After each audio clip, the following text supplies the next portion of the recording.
Pepe Escobar Telegram.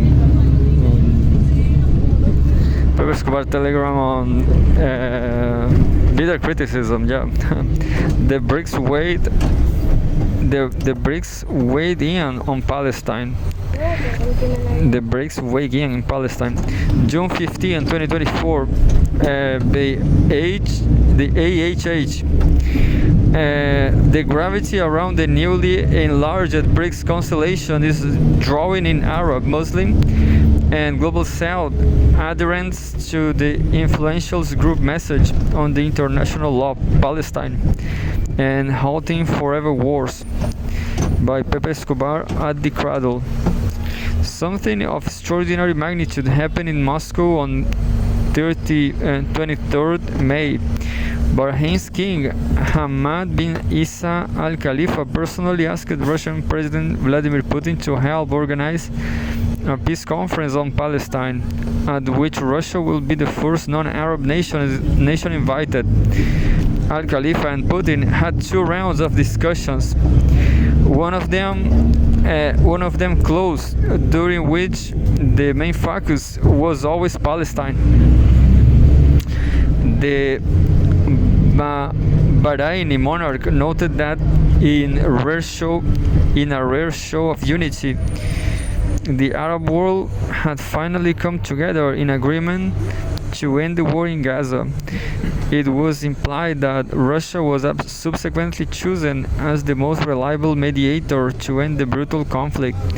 Bahrain, the Arab League recognized that the Russian position centers around what Putin had previously defined as the UN formula, an independent Palestinian state which, with its capital in East Jerusalem. That happens to be the position of the BRICS 10 nations and virtually the whole global majority. Crucially, it is also the common position of China and the Arab world, reaffirmed in Beijing only 1 week after the Russian-Bahrain meeting. The problem is how to implement the formula when the US hegemon, Israel's unconditional ally, has a virtual stranglehold on the United Nations. By 2020, as Tel Aviv was openly announcing the inevitable annexation of the West Bank, the Abraham Accords were smashing a major Arab taboo and openly supporting Israel via normalization agreements signed in Washington, D.C. by Bahrain, the UAE, Morocco, and Sudan. 9 months ago, Palestine was virtually isolated and destined to extinction via quiet Israeli policies to incrementally force expulsion. But never underestimate the power of a genocide committed in broad daylight on video. Today, the Russia-China Strategic Partnership BRICS and the global majority have been mobilized to enshrine Palestine as a sovereign state. Faithful to the recent supermajority UN General Assembly vote to accept Palestine as a UN member. It will be long, winding, and thorny road that has the potential to split the world in two.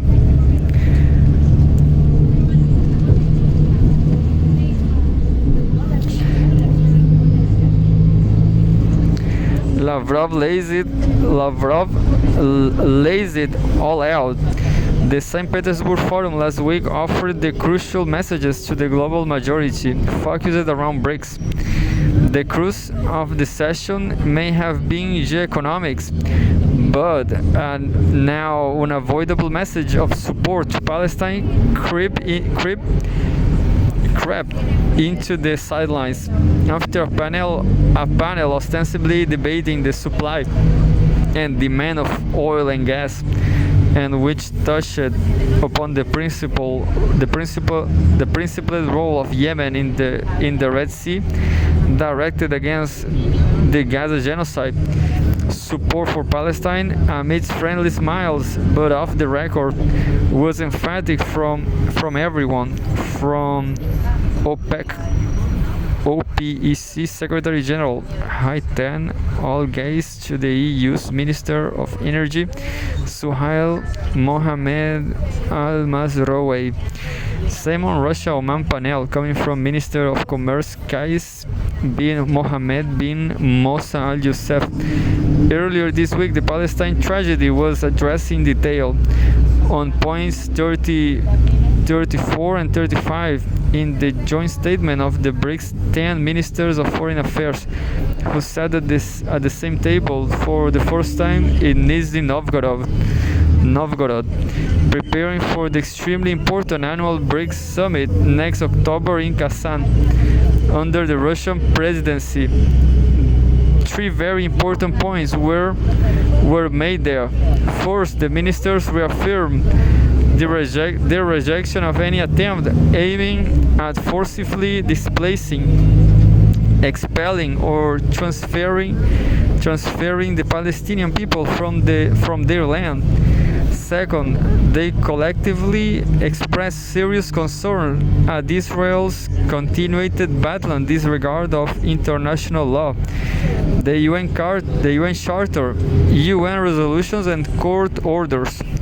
And third, the 10 foreign ministers, quote, reaffirmed their support for Palestine's full membership in the United Nations and reiterated their unwavering commitment to the vision of the two-state solution based on international law, including relevant UNSC and UNGE resolutions, and the Arab Peace Initiative that includes the establishment of a sovereign, independent, and viable state of Palestine, in line with internationally recognized borders of June 1967, with East Jerusalem as its capital, living side by side in peace and security with Israel.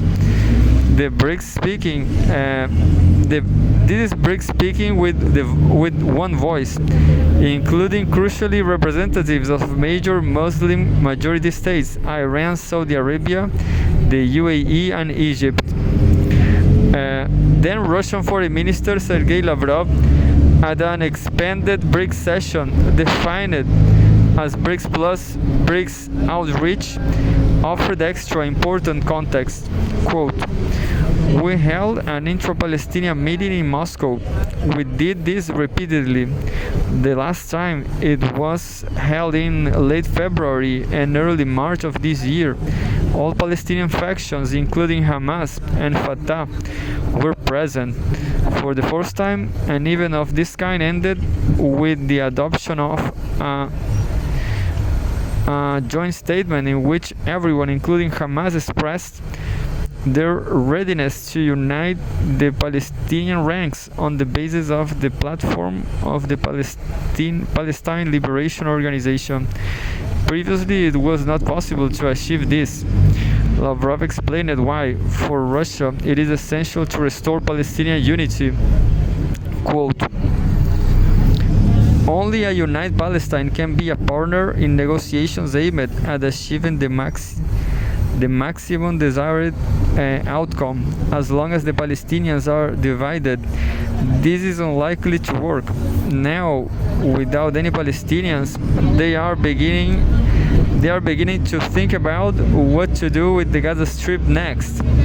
Either to establish some kind of protectorate of Arab countries, or to introduce some kind of peacekeeping force, or to artificially declare that these will be territories governed by the Palestinian National Authority.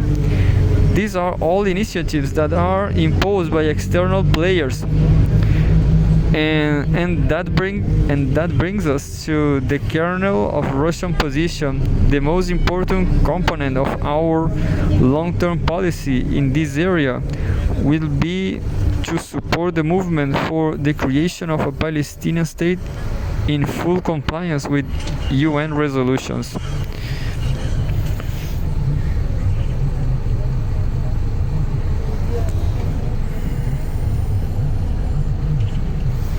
How to respond symmetrically All of the above sums up the carefully calibrated official Russian position. Moscow abhors Israel's non-stop irrational escalation, while ceasefire proposals are on hand galore. At the same time, it won't take sides, either with Hamas or with Yemen's Ansarallah. It is a consensus diplomats and Russian analysts routinely express.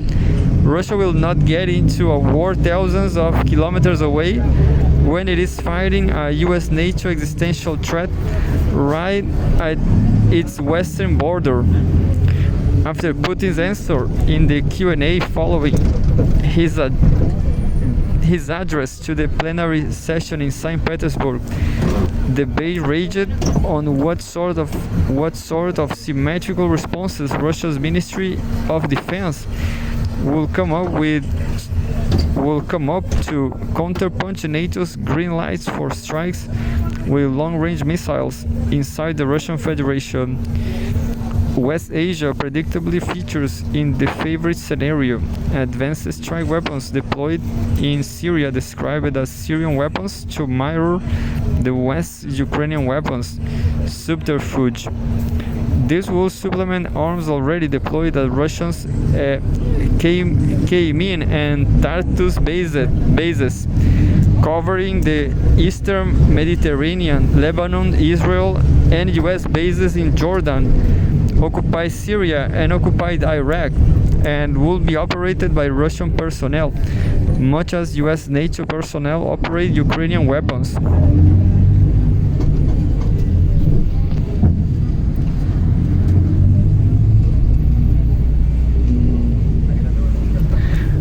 A BRICS storm. Now we come to the storm in the BRICS flower arrangement, Saudi Arabia. Discombobulated White House and US deep state seem to have found a formula to win Riyadh away from its new role and strong BRICS player. A landmark defense treaty dubbed the Strategic Alliance Agreement in the wings, awaiting Riyadh's formalization of relations with Tel Aviv. The Strategic Alliance Agreement will need to get a 2/3 majority vote in the U.S. Senate.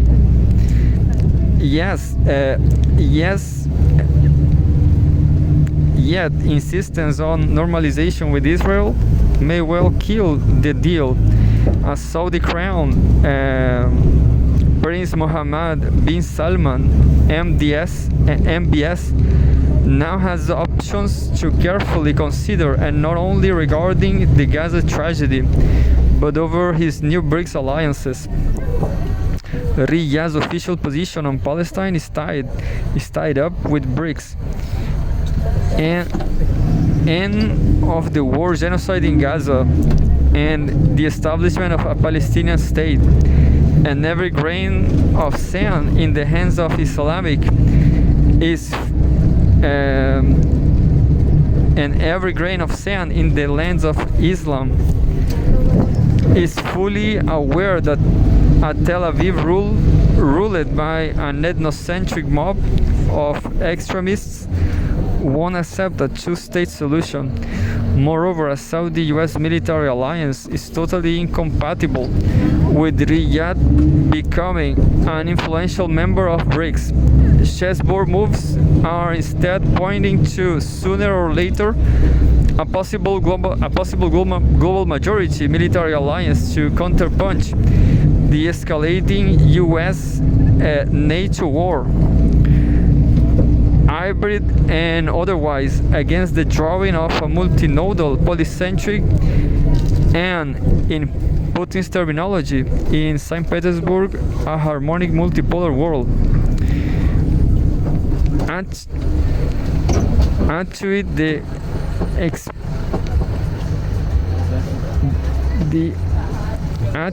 the expiration earlier this week of the US-Saudi agreement signed 50 years ago to establish the petrodollar, essentially in exchange for US military protection. Already last year, Riyadh made it clear that the agreement will not be renewed when it clinched a deal with China based on energy trade using petro yuan. So in theory, we are advancing further on down the road towards the demise of the petrodollar, coupled with the expansion of the digital yuan. The Central Bank of Saudi Arabia is now a full participant of Project BRICS, which unite BIS Innovation Hub, the Central Bank of Thailand, the Central Bank of UAE, the People's Bank of China, and the Hong Kong Monetary Auditory. Essentially, BRICS is a multi-central bank digital currency (CBDC) platform shared among central banks and commercial banks, and enabling instant cross-border payments and settlement. Thailand, for instance, is buying oil from the UAE using BRICS. There are no less than 26 BRICS observers, quite a mixed bag, including the China-led Asia Infrastructure Investment Bank, AIIB, the European Central Bank, the IMF, and the World Bank. As Saudi Arabia joins BRICS, Saudi Aramco after opening itself to foreign investors with a huge IPO, has just seeded an extra 0.64% of its capital, with 60% of the buyers American. Aramco is a humongous fountain of dividends for shareholders this year that will amount to a whopping $141 billion. Guess who are the top new investors? The big three: Vanguard, BlackRock, and State Street, now all wallowing in Saudi oil.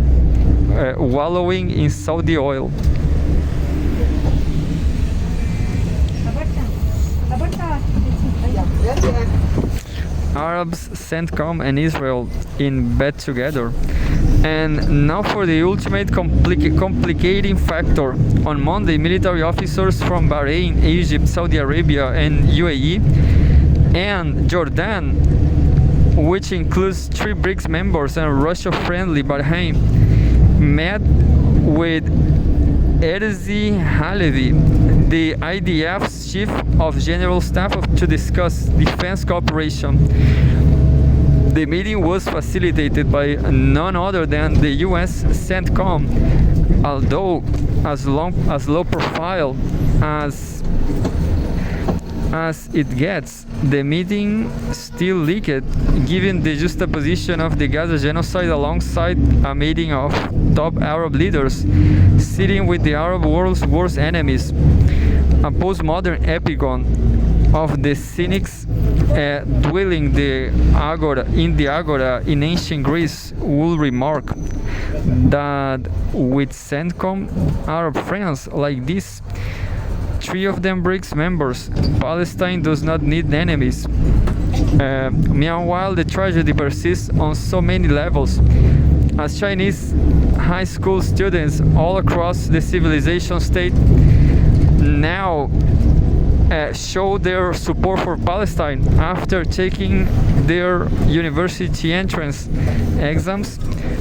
The US-Israel axis homogenizes terrorism linked to the debacle of Project Ukraine, coupled with the non-stop killing of Palestinians. Everything is being sucked into the black hole of terrorism, complete with NATO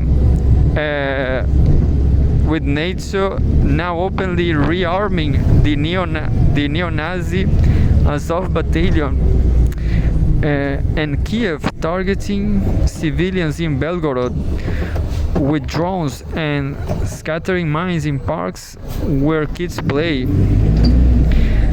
All the components of the hegemon fed terror foreign the religion are coming together in lockstep with Israel, which is essentially ISIS with nuclear weapons. But for all their lofty ideals and sacred belief in the UN, the BRICS will have not come up with a solid practical strategy to fight the horror.